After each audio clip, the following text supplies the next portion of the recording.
Loyal Pin, Chapter 27 Cleanup. When Princess Anil arrived in a new place, it felt strangely familiar, like she had been there for a long time. There were many complicated problems to solve, and the first one involved a guy named Henry. He had golden hair and blue eyes and was a classmate in the architecture faculty. Henry seemed to be going through a tough time and couldn't gather the courage to face the truth.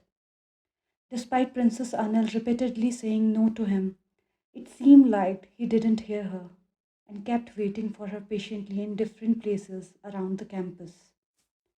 Even if it's just chatting about different things like favorite books, discussing a report, or talking about the weather. Henry always managed to slip in sweet and affectionate words during their casual conversations. For Princess Anil, his affectionate words felt like annoying buzzing flies around her ears. She talked to the Grand Prince about this, who was still at the royal palace after his recent European honeymoon. He laughed but offered to help Princess Anil. Last week, Prince Anantavad suggested that Princess Anil invite Henry to dinner at the palace. Henry was happy and surprised when he got the invitation, and his smile showed how excited he was. When Henry sat down at the table with the prince's serious expression quickly wiped away Henry's happy smile. The dinner that day felt slow and uncomfortable, making Henry feel like he was under a heavy weight. The Grand Prince talked to Henry in a low voice about his social standing, family background, and personal history, all while smirking. Scared, Henry couldn't do anything and sat frozen like a rock. The Grand Prince then explained what qualities a suitor for Princess Anil should have and mentioned that the princess had to give up her royal status to marry a commoner. The Grand Prince was firm and clear that he wouldn't allow his sister to make that choice. Throughout the meal, Henry's face turned pale and he hardly ate anything. Before leaving, the Grand Prince gave Henry a long talk about how a true gentleman should behave. It's really not good to keep chasing after a woman who has said no many times, like any. The Grand Prince said, looking sharply at Henry with anger in his eyes. Learn to behave like a gentleman, Henry. The Grand Prince's final words as he got up to walk Henry out of the palace were simple but strong. He gripped Henry's shoulders as if wanting him to remember and follow through. Please don't bother Annie anymore. Luckily, after that dinner, Henry stayed away from Princess Anne as if she were a ghost. The Grand Prince couldn't stop laughing when the princess updated him on the situation. But Henry isn't the only one who likes Anil. The princess stayed silent. She felt awkward answering the Grand Prince's persistent question, fearing the matter might get to Lady Plantita if the Grand Prince accidentally mentioned it to someone in Savtarat Palace. Anil said yes. Why did you only tell me about Henry? Asked the Grand Prince, giving his sister a gentle smile. His right index finger kept tapping on the table, showing he was thinking. How many other guys are still trying to get with you? I can handle the others. I know they like me, but none of them are as persistent as Henry, Princess Anil replied. I'm asking you how many, the Grand Prince said sternly, closing in on Princess Anil. I think five people, Princess Anil quietly answered, looking at her hands on her lap. The Grand Prince nearly choked on his tea after hearing the number. Too many, Anil. Princess Anil took a sip of her tea, not sure how to respond to her brother's reaction. And how do you plan to deal with the situation? At that moment, Prince Anantavud's sharp eyes looked a lot like their father's. I just ignore what they do, Princess Anil answered honestly, saying that the actions of those young men didn't bother her much. They would occasionally glance at her and send love letters she never read. Some even give her flower bouquet on special occasions, but she never accepted them or remembered any. Those stories didn't matter until they became annoying. You're not interested in anyone, right? The Grand Prince phoned. Hearing this, I'm almost hesitant to go back to the palace and face father. I don't like anyone. Don't worry, Princess Anil said with a disorganized expression. Please believe me. I always knew you were beautiful and charming. The Grand Prince nervously stroked his sideburns. But I never expected you, Allure, to be this strong. I never meant for things to turn out like this, Princess Anil said with a sad tone. I always wished for a daughter like Anil, someone who embodies both in looks and in character. I have always seen you as my eldest daughter. At this time, you made me realize that if I had a daughter like you, I would cherish her until I have a stroke and die.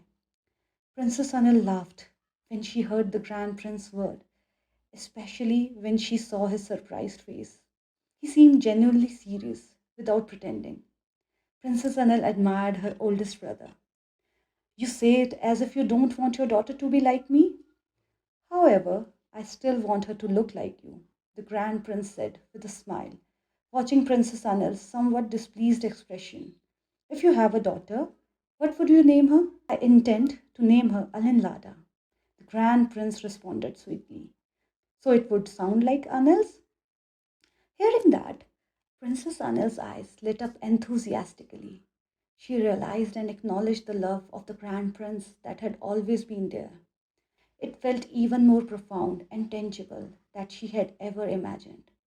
I always love and worry about Anil, but I won't always be able to protect you. However, Anil, please take good care of yourself. After the situation with Henry, the second challenge involves someone Princess Anil didn't mention in the 5 men she informed the Grand Prince about. The predicament is with a noble woman of Siam that not even her eldest brother was aware of. Khun On or Alisara, a small girl with a charming face, is the only daughter of the Thai ambassador in England. The current problem involves a close friend who studies in the Faculty of Political Science at the same university as Princess Anil, making it one of the most challenging issues to address. Previously, Kunan was one of the few close friends in England who could somewhat reduce Princess Anil's homesickness. Alisara often invited Princess Anil to join her for dinner, spend the night at her father's lavish home on Saturday night, and have a picnic at the park near the house on Sunday morning. This week, Princess Anil received an invitation from Kunan for the first time after returning to England. When she went back to Thailand, I was so lonely, Kunan said at some point while Princess Anil was reviewing her classwork in Alisara's large and spacious bedroom. Really? Princess Anil lifted her face and gave the room owner a gentle smile for a short while before lowering her face down to continue her reading, as if its content was exceedingly captivating within its pages. Kun On's specific actions had hinted at a special sentiment towards Princess Anil long before their chance encounter at the university. Nevertheless, Princess Anil pretended not to notice, which was easier than asking for clarification, as doing so would risk straining the relationship she wished to perceive. Yes, Kunan said as she walked and sat on the sofa beside Princess Anil. I missed you so much, Kunan spoke softly, then played it off as if that tender remark had the potential to evaporate from the atmosphere at any moment, almost as if it had slipped from her tongue, almost if it had slipped from her thoughts inadvertently. Princess Anil could maintain her pretense of ignorance, much like Kunon, as long as Alisara didn't cross any boundaries in their relationship that Princess Anil had firmly established in her mind. Late that night, Alisara crept up to hug Princess Anil, who had started to doze off. Your Highness, can you love me a little? Elisara said as she tightened her embrace towards Princess Anil until Princess Anil could no longer pretend to feign sleepiness. Kunon? At this time, Princess Anil began to realize what was going on. She quickly brushed off Kunon's touch, laden with guilt due to her feelings toward Lady Pin. Please release me. I've been in love with you for a long time. Don't you know it? The girl's trembling voice sounded through Princess Anil's light pink ears. I'm aware of it. Princess Anil turned her face away when she noticed Kunon's tears starting to form, and her hand moved to loosen the tight embrace gently. However, Kunan should understand that neither of us can love each other that way. It marked the initial instance when Princess Anil privately justified her stance, even though she had been contemplating opposition and internal arguments. Nevertheless, when she found herself in a state of desperation, she could no longer see an alternative path forward.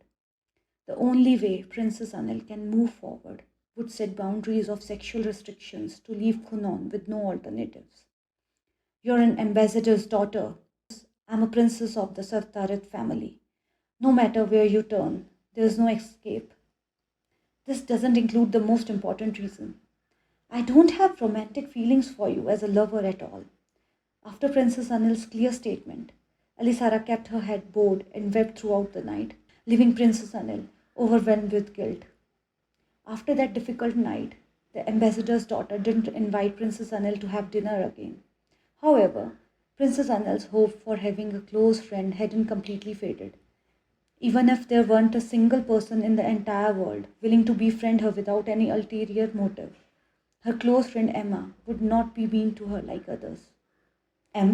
Princess Anil spoke as she lay down beside Emma, a close friend since high school, who kept in touch even though they'd go to different universities.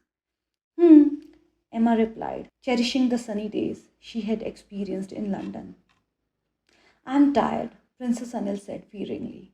When I grow up, no one wants to be my friend at all. Are you kidding me, Annie? Emma shifted her body gently to get a better view of her best friend again. Who is it this time? Sarah. Princess Anil used Kunon's Western name, which Emma is familiar with. If it's Sarah, I'm not surprised. Emma was still lying on her side, staring at Princess Anil's face. She shows it off clearly. I noticed that also. But you still let Sarah invite you to go everywhere, not to mention you went to stay over at her house so often. Sometimes I would like to talk to Thai people. Whenever I have dinner with Sarah, I feel like I return home. If you say so, it's understandable. In the future, I don't believe I'll receive another invitation to the ambassador's residence, Princess Anil remarked with a prolonged sigh. Like you can't go to your old school's library anymore. Emma smiled flirtatiously.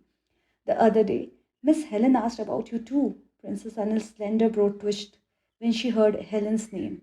A beautiful librarian in her early 40s with a mesmerizing, graceful demeanor. Before returning to Thailand, Princess Anil often visited her high school library, making it the rendezvous point for her and Emma. The librarian warmly welcomed her, offering a cozy reading corner with her favorite sofa, providing snacks and tea without fail. However, on one particular evening, after talking about their favorite book, Helen made the simple story much more complicated than Princess Anil had. Maybe it's because it was raining that night. Maybe it's because the library was empty, or maybe it's due to the gentle yellow glow from the lamp beside the sofa, casting a tender light on Princess Anil's face. Ultimately, Helen leaned in and took Princess Anil's first kiss without any consent. Princess Anil chose to move her face away and left without waiting for half of an apology from the librarian. Princess Anil has been upset with Mrs. Helen up until now. I won't go there again. I swear by the honor of the architect. Huh, charming girl, Emma said before lying back and looking at the sky with a relaxed gesture as usual. Well, I don't want to be like this, Em. Princess Anil expressed her lips, forming a displeased shape. I'm just living my life. Then you must be unlucky, Annie, said Emma, closing her eyes, because you are just staying still. At that moment, Emma spoke in such a soft tone that it almost seemed as if she were talking to herself rather than responding to her best friend. Just that, that's just too much charm. What did you say? I could hardly hear you while ago. Princess Anil turned to meet Emma's eyes, smiling softly, as usual. No, nothing. You don't need to worry about it.